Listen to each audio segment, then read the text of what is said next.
Mario. That was another trailer for iconic game property that's being turned into a movie. New trailer came out this week.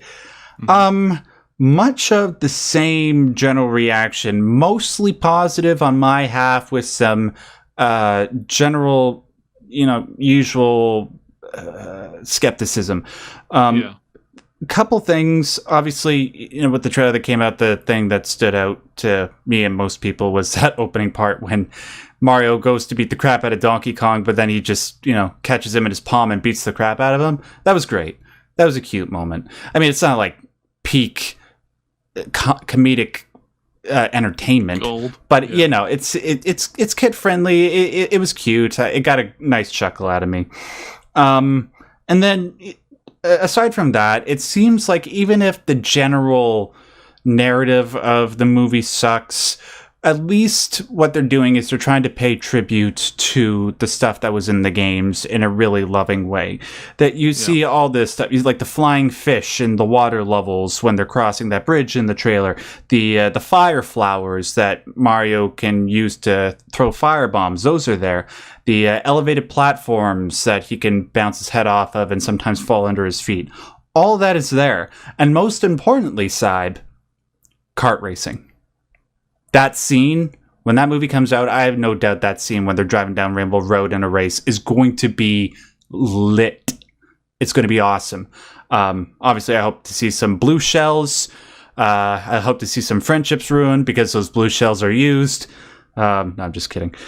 Aesthetically and, trying to get across the general whimsy of Mario, it seems like the movie is getting that. Whether or not the story does that is another thing. Yeah. And then one other criticism, obviously, is Pratt. I hope my theory about, somebody from the outside world controlling Pratt is what the deal is. That's why his voice is that way. Because I don't know if I'll be able to tolerate hearing that come out of Mario's face. It might be something I get over in the first 5 minutes. I don't know. But just with the trailers, it's still weird, man. It doesn't fit. But those are my general reactions. Syb, I come on, you got to be at least curious about the Mario movie, right? Oh yeah. No, I have more faith in the Mario movie. Not a lot more, because I did see the original Mario movie and it was a nightmare. Yeah, my fiance loves that movie. We've been over. Let's not redo that one. But right. The reason why I think is because it's easier to pull it off well, because we have movies like Sonic, like Wreck-It Ralph, and if you do it right, it is a kids movie, right? Like, and this is the big difference, right? This is the big difference between this and Last of Us and Fallout. Is this is not a movie, sadly, I don't think this is the best, obviously. This is not a movie that's designed for, the fans of Mario who have been with it for the past, 25 years. It's really not. It's made for the kids and the parents of those kids who may have been that fan. But it's not designed for the older group. It's not designed to say, look, here's a very deep story going into why Bowser and Mario are in this epic struggle and the story, and like it's not cutting deep and meaning to be the most impactful literary work of fiction since Game of Thrones. Yeah. Right? Like it's not meaning to be that. It's meaning to be a movie that you can take your kids to, turn your brain off, chuckle at all of the cool, fun stuff. Maybe they'll throw in some of those subtle winks, like the Toy Story did. The Toy Story 1 did, where it's like, oh, maybe I'll get somebody else to watch the sheep tonight. That kind of thing, right? Like maybe they'll throw in some of those subtle, like humor that the adults can laugh at that the kids don't quite get. It's like maybe they'll do that, but all they have to do is make an entertaining show that the whole family will have a good time with, and that everybody will go, that was really cool. I really like Mario. It's like, that's all you want your kids to do, right? When they're kids, all you want to hear from your kids is like, they had fun and they learned something maybe, and that they love you because you're such an awesome parent because you took them out to go see a cool movie. It's like that's really all you really want. You just want to have this this feeling, this connection, and it's much easier to do for a kids movie because a kids movie doesn't have to be complex, Game of Thrones level complexity. It's nice to have that, and I really think one of the most missed things that Mario, the franchise, hasn't done is they haven't gone further down the Paper Mario route, where the RPG that they had. That was a phenomenal game that I really wish they had kept going, that they'd pushed into more, that they'd created a deeper world to. It's like that was there, that is the option, and that is for the most part the thing that I'm lamenting.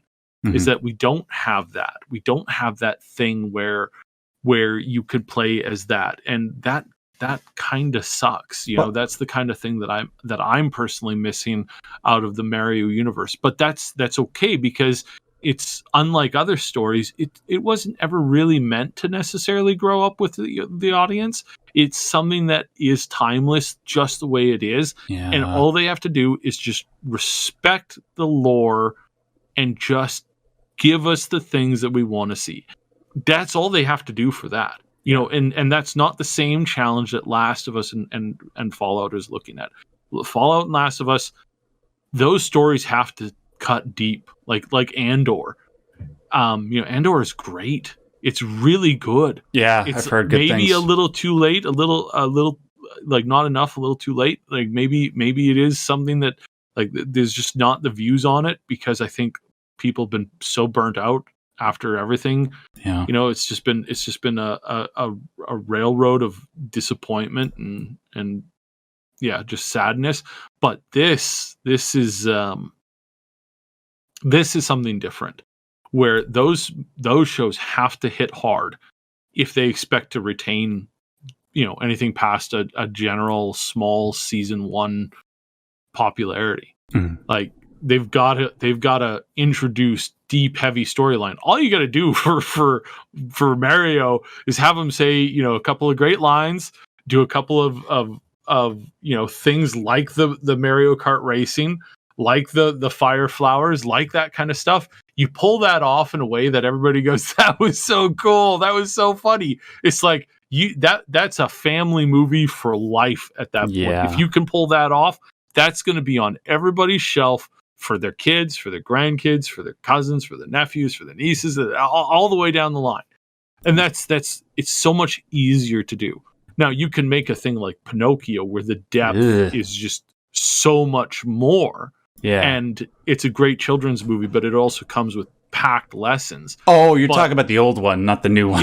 No, not the new one. The old one. The old one made in 1940s, 2000 years ago.